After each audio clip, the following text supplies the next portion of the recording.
യുഎഇയിൽ ഗാർഹിക തൊഴിലാളികൾക്ക് ഇനി ശമ്പളം കൃത്യമായി ലഭിക്കും. വേതന സുരക്ഷാ സംവിധാനം ഗാർഹിക തൊഴിലാളികൾക്ക് നിർബന്ധമാക്കി. നിയമം ലംഘിക്കുന്ന തൊഴിലിടങ്ങളിൽ കടുത്ത നടപടി സ്വീകരിക്കും. വർഷങ്ങൾക്ക് മുൻപ് നിർമ്മാണ മേഖലാ തൊഴിലാളികളുടെ ശമ്പള കുടിശ്ശിക പ്രശ്നത്തിന് പരിഹാരം കാണാനാണ് യുഎഇയിൽ WPS കൊണ്ടുവന്നത്. പിന്നീട് മറ്റ് സ്വകാര്യ തൊഴിൽ മേഖലകളിലേക്കും വ്യാപിപ്പിക്കുകയായിരുന്നു.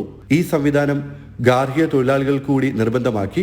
യുഎഇ മാനവവിഭവശേഷി സ്വദേശിവൽക്കരണ മന്ത്രാലയത്തിന്റെ ഔദ്യോഗിക ഇലക്ട്രോണിക് സംവിധാനവുമായി നേരിട്ട് ബന്ധിപ്പിച്ചാണ് വീട്ടുജോലിക്കാർക്ക് കൃത്യമായി ശമ്പളം ലഭിക്കുന്നുണ്ടെന്ന് ഉറപ്പാക്കുന്നത്. 2022 മുതൽ വീട്ടുജോലിക്കാരെ കൂടി പദ്ധതിയിൽ ഉൾപ്പെടുത്തണമെന്ന് നിർദ്ദേശമുണ്ടായിരുന്നുവെങ്കിലും കർശനമായി നടപ്പാക്കിയിരുന്നില്ല. വീട്ടുജോലിക്കാരുടെ തൊഴിൽ തർക്കങ്ങളിൽ പ്രധാന കാരണങ്ങളിലൊന്ന് ശമ്പള കുടിശ്ശികയായതിനാൽ നിയമം കർശനമാക്കുകയായിരുന്നു. തൊഴിലാളികൾക്കും തൊഴിലുടമകൾക്കും ഒരുപോലെ ആശ്വാസമാകുന്നതാണ് നടപടി. വീട്ടുജോലിക്കാർ, ആയമാർ, പാചക ജോലിക്കാർ, ഹൗസ് ഡ്രൈവർമാർ, സ്വകാര്യ അധ്യാപകർ എന്നിവരെല്ലാം ഈ വിഭാഗത്തിൽപ്പെടും. ജനം, ദുബായ്.